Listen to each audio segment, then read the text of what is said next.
Yo, what is up, guys? This is Bryce with another Man Talk. I got a really important one for you today. I think this is going to benefit you. This is the 6 ways that men avoid taking responsibility. This comes from my own research as a man. I've done all these things, and I see this a lot in relationship work.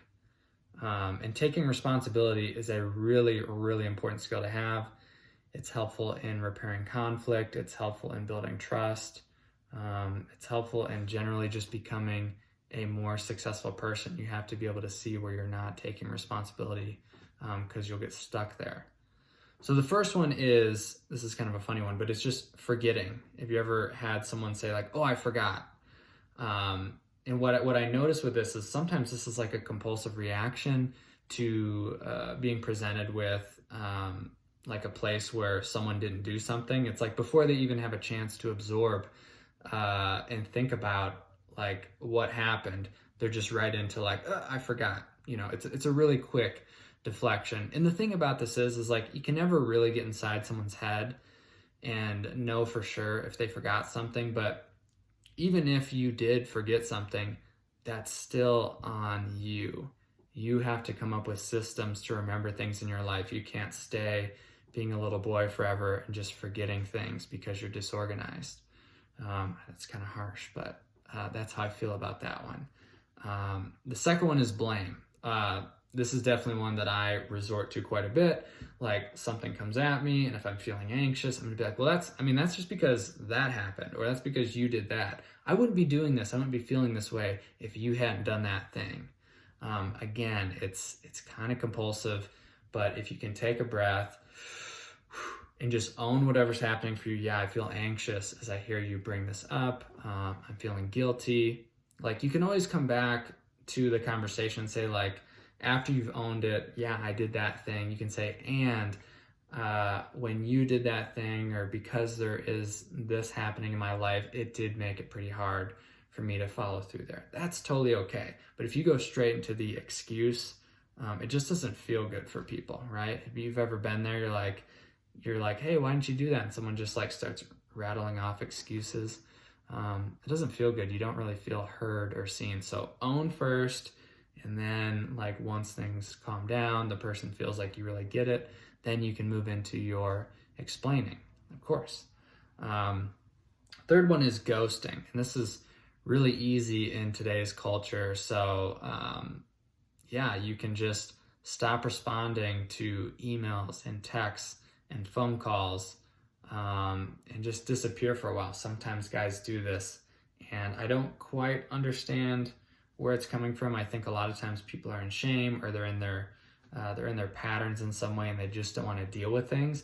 And it's so easy to just to just disappear for days or weeks at a time, that a lot of men do this. I mean, I hear this a lot in dating, where something like will happen, and sometimes guys will use this as a way to punish their partners, or sometimes they're really just that oblivious that they're in their own world, avoiding. But if this is something you do, you can have compassion for it, and at the same time, it's going to be hard to maintain relationships if you're a ghoster. Let's see. The fourth one, making excuses. I kind of touched on that one. There's a lot of different ways that people do this. I don't have to get into that too much. You know what an excuse is. The fifth one is filibuster. And I like this one. This is like a really tricky one, right? Because someone might start to take responsibility, and then they just flow into this anxious, long-winded talking spree where you don't really get a word in, and you slowly feel like they're disconnecting. They're not really hearing you. They're not engaging with you in the conversation when you bring something up to them. So if you're someone that talks a lot when you're anxious, take a deep breath.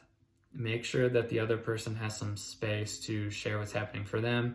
You might even want to ask them questions instead of just explaining your side over and over and over.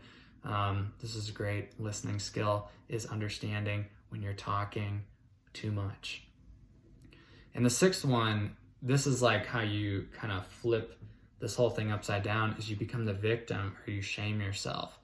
Like someone says, hey, why didn't you do that? Or I'm angry that happened. And you're just like, oh, I'm such a piece of shit, or I'm such a bad boyfriend, or I'm such a bad person. And this can be kind of tricky, right? Because it almost looks like you're taking responsibility, but what you're doing is really manipulating the situation by trying to elicit pity from the other person. So you don't feel like you can really have your own back here and just be like, yeah, I did that. That was something I did. I take responsibility. You try to flip the script and make them feel bad for you because you don't want to feel the feelings of whatever happened here for you.